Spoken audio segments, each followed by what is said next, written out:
Nous allons vous présenter les Les tours tours d'Hanoï d'Hanoï dans dans tous tous leurs leurs états. états. Donc je m'appelle Toscane Carregui Je m'appelle Roxane Fradin. et nous sommes en trio avec Charlie Romitanga. Nous travaillons sur un sujet qui a été élaboré par Yves Papeguet pour le club Matangine au lycée Val-de-Durance à Pertuis. Qui est géré par Monsieur Proal. Le but de ce jeu est de déplacer une tour de N disques sur un pilier différent du pilier initial. Par contre, on ne peut déplacer qu'un disque à la fois et on ne peut pas déplacer un disque plus grand sur un disque plus petit. Donc nous nous demandions comment, selon les différents paramètres, c'est-à-dire n, le nombre de disques, et p, le nombre de piliers, et avec ou sans contrainte, c'est-à-dire si nous avons le droit de déplacer les disques sur n'importe quel pilier ou si nous pouvons seulement le déplacer à côté, combien de coups est-ce qu'il nous faudra au minimum pour reconstruire la tour sur un autre pilier que celui du départ. Donc on a un exemple avec 3 piliers sans contrainte et 2 disques. Chaque ligne représente une étape du déroulement du jeu. Nous avons aussi un exemple avec 3 piliers, mais cette fois-ci avec contrainte, donc toujours déplacés sur le pilier d'à côté. Et nous travaillons là aussi pour cet exemple avec 2 disques. Donc chaque étape est représentée là aussi par une ligne. Et donc vous pouvez voir qu'à la fin, la tour de disque est bien sur un autre pilier. Nous avons regroupé nos données expérimentales dans plusieurs tableaux. Donc le premier c'est avec 3 piliers sans contrainte, le deuxième tableau 3 piliers mais avec contrainte et le dernier 4 piliers sans contrainte. Donc pour le cas à 3 piliers et sans contrainte, vous pouvez voir un récapitulatif des déplacements.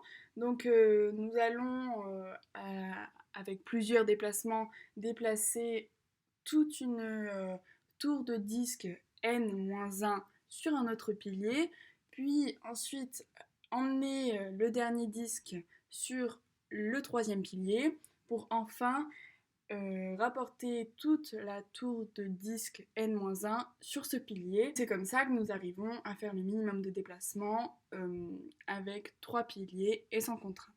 C'est grâce à ce cheminement que nous arrivons à la formule de récurrence.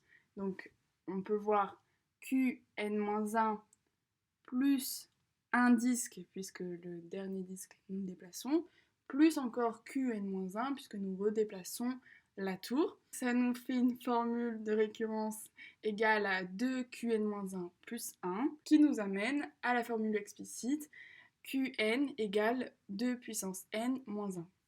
Pour le cas à 3 piliers et avec contrainte cette fois-ci, nous devons passer par plusieurs étapes. Le déplacement d'abord de la tour n-1 deux fois puisqu'on n'a pas le droit, comme dit précédemment, on ne peut pas déplacer un disque n sur un pilier éloigné, on est obligé de le déplacer sur le pilier à côté. Donc c'est pour ça qu'on doit déplacer la tour n-1 plusieurs fois pour qu'elle arrive au pilier le plus éloigné pour déplacer le disque sur le pilier d'à côté. Puis, pour finir, nous redéplaçons la tour n-1 sur le dernier disque qui se trouve donc sur le pilier du milieu. Ce qui nous emmène à la formule récurrente 3qn-1 plus 1, ce qui nous donne donc la formule explicite qn est égal à 3 puissance n moins 1 divisé par 2.